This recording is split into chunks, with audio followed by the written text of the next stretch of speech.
जय श्री हरि विष्णु, राधे राधे। दोस्तों, आप सभी का मेरे चैनल में बहुत बहुत स्वागत है। आज हम आपके लिए सोम प्रदोष व्रत कथा लेकर आए हैं। कथा पूरी सुनिएगा और अच्छी लगे प्लीज़ लाइक, चैनल को सब्सक्राइब जरूर कीजिएगा। स्कंद पुराण में वर्णित एक कथा के अनुसार एक नगर में एक गरीब ब्राह्मणी रहती थी। उसके पति का स्वर्गवास हो गया था। उसका कोई सहारा नहीं था, इसलिए सुबह होते ही वह अपने पुत्र के साथ भीख मांगने निकल पड़ती थी। भिक्षाटन से ही वह अपने पुत्र का पेट पालती थी। एक दिन ब्राह्मणी भिक्षाटन से घर लौट रही थी तो उसे एक लड़का घायल अवस्था में कराहता हुआ मिला। ब्राह्मणी दयावश उसे अपने घर ले आई। वह बालक लड़का विदर्भ का राजकुमार था। शत्रु सैनिकों ने उसके राज पर आक्रमण कर उसके पिता को बंदी बना लिया था और उसका राज हड़प लिया था। इसलिए राजकुमार इधर उधर भटक रहा था। राजकुमार ब्राह्मण पुत्र के साथ ब्राह्मणी के घर रहने लगा। एक बार गरीब ब्राह्मणी दोनों पुत्रों के साथ ऋषिशैंडिल के आश्रम में गई। वहां उसने प्रदोष व्रत की विधि और कथा सुनी और घर आकर उसने व्रत रखना आरंभ कर दिया। एक दिन की बात है कि दोनों बालक वन में घूम रहे थे। पुजारी का बेटा घर लौट आया, लेकिन राजा का बेटा वन में अंशुमति नामक गंधर्व कन्या से मिला।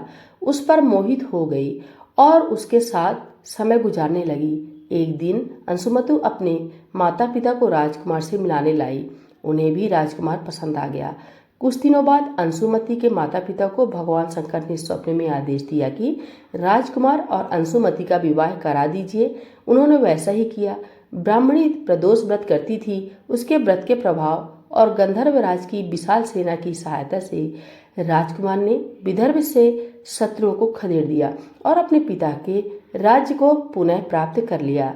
युद्ध जीतने के बाद राजकुमार विदर्भ का राजा बन गया। उसने पुजारी की पत्नी और उसके बेटे को भी राजमहल में बुला लिया और आनंद पूर्वक रहने लगा। राजकुमार ने ब्राह्मण पुत्र को अपना प्रधानमंत्री नियुक्त कर दिया। अंशुमति के पूछने पर राजकुमार ने उसे प्रदोष व्रत के बारे में बताया। इसके बाद अंशुमति भी नियमित रूप से प्रदोष का व्रत रखने लगी।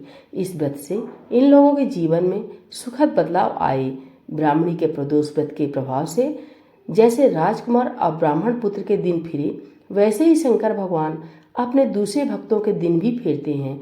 सोम प्रदोष का व्रत करने वाले सभी भक्तों की कथा अवश्य पढ़नी अथवा सुननी चाहिए, जिससे उनके भी सभी कष्ट दूर हों। बोले भोलेनाथ भगवान की जय। सोम प्रदोष व्रत कथा की जय। हर हर महादेव शंभु।